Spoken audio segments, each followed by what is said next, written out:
Vladimir left our world abruptly. It happened in the spring of 1983. He started coughing, sank down on the couch, and fell asleep. His relatives did not realize at first that a terrible thing had happened, but thought he had sat down to rest. His sister, Natalia, was the first to come out of her stupor. She touched her brother by the shoulder. "Volodya, what's wrong with you?" But his brother collapsed impotently on his side. Natalia tried to feel for his pulse, but his heart was not beating. She began to perform artificial respiration, but her brother wasn't breathing. A paramedic herself, Natalia knew that the chances of survival were dwindling by the minute. She tried to make the heart work by massaging his chest. The 8th minute was over when her palms felt a faint jolt of response. The heart was on. Her brother was breathing on his own. Alive. She hugged him. "We thought it was the end." "It is not over," Vladimir whispered. "There is life there too. But another, better." Vladimir is a scientist of world renown. His testimony is the first scientific research on the afterlife by a scientist who survived death himself. Vladimir recounted his post-mortem experiences at a scientific congress. "It's impossible to think of such a thing," said Professor Anatoly Smirnov, head of the International Club of Scientists. Vladimir's reputation in scientific circles is impeccable. He is a major expert in the field of artificial intelligence, worked for a long time at the OKB Impulse, participated in the launch into space of Yuri Gagarin, and contributed to the development of the latest rocket systems. For times his scientific team received state awards. Until his clinical death, Vladimir considered himself an absolute atheist. This is what he himself says. He trusted only facts. He considered all speculations about afterlife to be religious nonsense. "Frankly speaking, I didn't think about death at the time. There was so much to do in the service that it would take 10 lifetimes to get over it. There was no time for treatment. My heart was troubled. Chronic bronchitis and other ailments plagued me. On March 12th, at my sister Natalia Grigorievna's house, I had an attack of coughing. I felt that I was suffocating. My lungs did not obey me. I tried to take a breath, but could not. The body felt cotton. My heart stopped. The last air came out of my lungs with hoarseness and foam. The thought flashed through my brain that this was the end. Vladimir, everything that happened to me was a complete surprise. I coughed and could not take another breath. I had to literally breathe out the next portions of air. And I knew that next would be some kind of abyss, nothingness. I would lose consciousness. And that was the end of my whole life. And so, for the last time, I exhale. But instead of passing out and going into nothingness, I suddenly feel that I am flying down the tube. This was a completely unexpected turn for me. I didn't expect anything to happen after what had happened to me. Consciousness was not interrupted for a second, and therefore, the new consciousness in the new situation was exceptionally fresh, vivid, and interesting to me. At any rate, I found myself already flying down this very tube. It was an overwhelming discovery for me, because I had not even suspected that such a thing was possible. Finding myself in a state of flight, I took control of the flight itself. I will now explain what this is all about. The point is that, even as a child, I used to fly quite often in my dreams. Well, this is a common condition, characteristic of persons of young age, women, and some people have this phenomenon throughout life, myself included. When I was an adult, at one time I was engaged in modeling of airplane movements. I was interested in flying in my dreams from the point of view of controllability of these flights.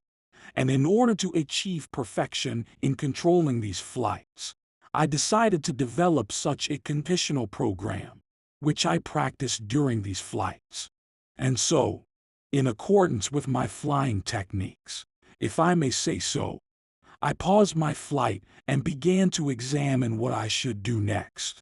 The first thing I noticed was that my consciousness was working, and that made a very strong impression on me, because I had never imagined that after I stopped breathing and after my heart stopped working there could be any kind of reflection. And there it was just the opposite. Moreover, consciousness turned out to be so powerfully working, so distinctive, that this in itself was striking. The following circumstance was striking. Consciousness worked not in a conceptual way, as it usually happens in our real life, in a kind of linear process, but there was a strange mixture of conceptual and figurative thinking. At the same time, the breadth of figurative thinking and the qualitative logical elaboration of some elements of conceptual thinking were preserved, and the number of these parallel directions in which conceptual thinking took place was many hundreds, perhaps even thousands. That is, it is the widest coverage of such a parallel thinking process, and the individual results obtained in one channel could be transferred to another, to a third channel, and used in the process of an overall such thought process, which struck me in its essence. I had parallel polyphonic thinking, if need be. I solved the problem of navigation in that world. It seemed to me, very simply. I used the well-known principle of aircraft movement, navigating the terrain, and comparing the pre-known terrain to the actual terrain that actually stretched beneath the aircraft. There was a certain heterogeneity of space, and you could say it was a certain landscape rolled up into a tube. But nevertheless, there one area was significantly different from another, and one could somehow remember the landscape over which I was flying. So I decided to check whether such a navigation system worked or not. It turned out to work. Indeed, having such an expanded consciousness, flying over such an area, I remembered every detail of the actual landscape and relief that was there. I fly to some distant point, turn around, and start flying back to the starting point to make sure that this navigation system actually works. So when I turned around and started flying back to the starting point, I was surprised to find that as I approached the starting point, the landscape becomes less and less familiar. That is, as I flew to and fro, it turned out that the landscape had not remained constant, but had undergone some specific changes independently of me. And when I flew up to the starting point, it turned out that there was nothing left of that starting point at all. There was something else in its place. But I had to solve the problem somehow. And here I had a very interesting idea. If I control the flight, in fact, it turns out that I control the flight through my thinking apparatus. That is, in this case, my thought has the property of causality and is the cause that causes a change in my position relative to the external landscape. And the thought was as follows. Is it not possible to use some similar kind of effort to try to restore that landscape and return to the starting point? That is, in principle, is it possible or not possible at all to affect the world around us in some way so as to cause a modification and force it back to its original position? The first attempt was relatively successful because it allowed such a modification, but it was extremely difficult. And it became clear to me that it would require some additional work on the technique, on the efficiency, in order to increase this effect on the surrounding world. So after some time, after some practice, I went back to where I wanted to go, and I could already reconstruct any path from the picture that I had previously flown over. What's more, the thought occurred to me, why reconstruct the whole path when you can actually try to get to the point you want to get to right away. I knew nothing about teleportation. Even such a term was completely unknown to me at the time. But nevertheless, I practically managed to cause the phenomenon of teleportation and move already to the point to which you want, if you know where you want to get. Thus, this problem of navigation was solved, but I was faced with other problems. If my consciousness can actively interfere with and influence the world around me, then questions arose. To what extent is such influence possible, and how, and what are the conditions there, and a host of other questions. Because the very fact that it is possible to have a mental influence on the surrounding world and the sphere of this influence is not defined. It had to be established, and there are peculiarities and laws there. I was faced with a huge, bottomless field of problems, which were one more interesting than the other. When I began to speculate about the world around me and my impact on it, I did not immediately notice one thing: that time and space suddenly ceased to exist. That was unexpected for me, and it was a little unclear to me where they were lost. From what point? I mentally returned to the initial point of my reasoning, found myself in that very pipe, and realized that the matter is that with the nature of expanded consciousness that takes place there, there is a principal possibility to see all events not in 3 dimensions, but in multi-dimensional, multi-layered perspective. And when considering phenomena from this perspective, it turns out that with the introduction of multi-dimensionality, both space and time are lost, because time is present simultaneously in the past, present, and future, and it is present all at once.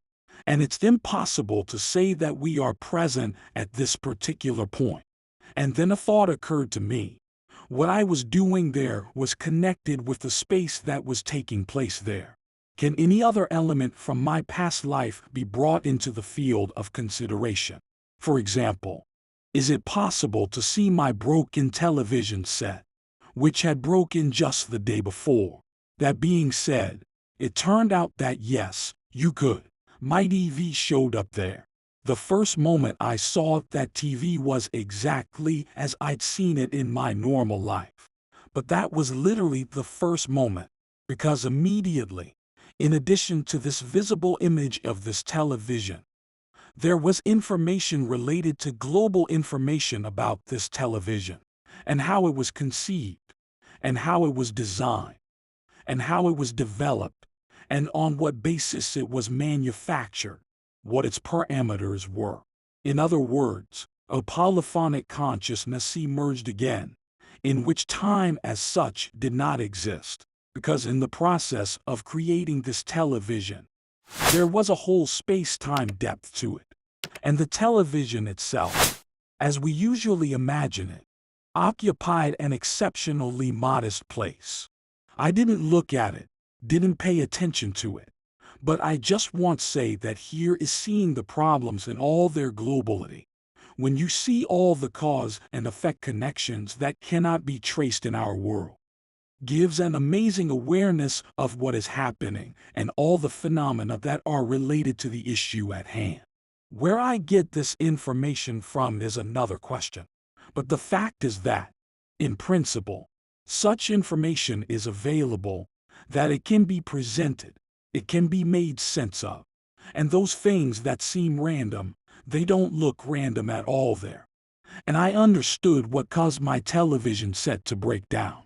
The T315 transistor had failed, and when I came back, that's what it was. I fixed it, and my TV started working. So, in reality, I got back what I saw in that world. The peculiarity that took place there was the following: the very informational interaction between me and the world around me. At first it seemed to me that it was about my own thinking, that I was mentally asking myself a question, finding some answer. It seemed to me that it was a result of my well-working consciousness, and only that. Then I began to realize that I was getting information that was beyond any human consciousness of any kind. That is, in essence, the world around me there is supplying me with information on a given topic in a way that interests me. Also solved another problem I had in that world that I had not been able to solve before. In my work, my team, including myself, spent about 2 years trying to solve a scientific and technical problem. It was exceptionally complicated because it was multi-component, structural complexity, and there was no way to find the solution, which would be satisfactory for the specific task, and just for the sake of interest.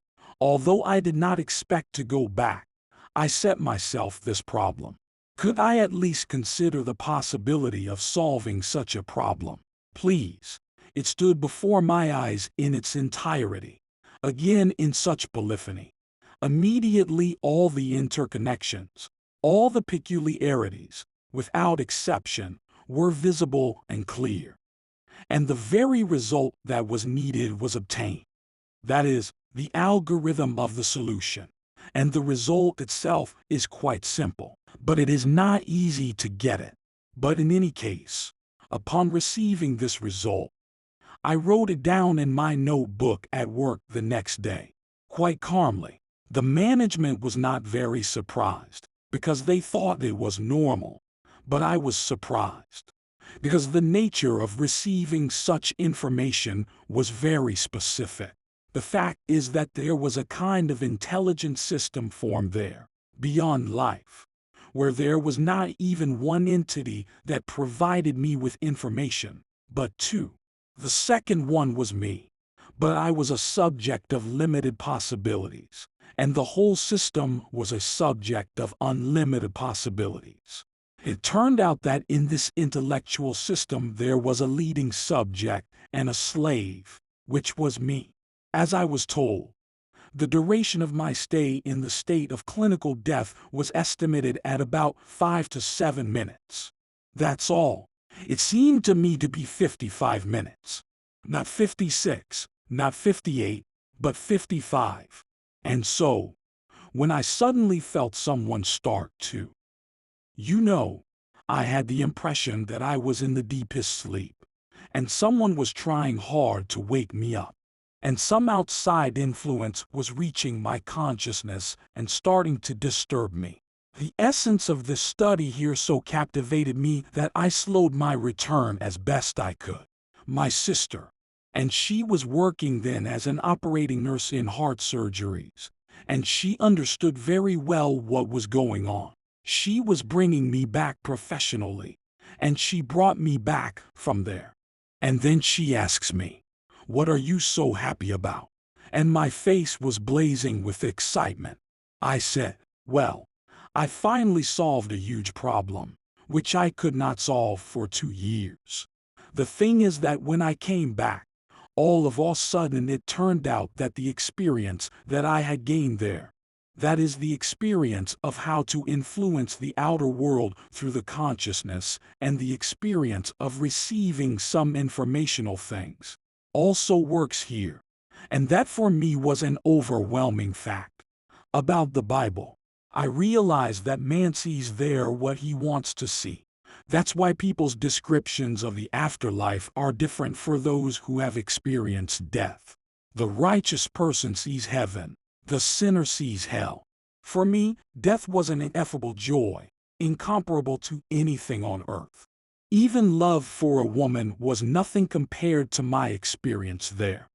I read the Bible after my resurrection and found confirmation of my post-mortem experience and my thoughts about the informational essence of the world. In the Gospel of John it says that in the beginning was the Word, and God had the Word, and the Word was God. It was in the beginning with God. Everything through him began to be, and without him nothing began to be that began to be.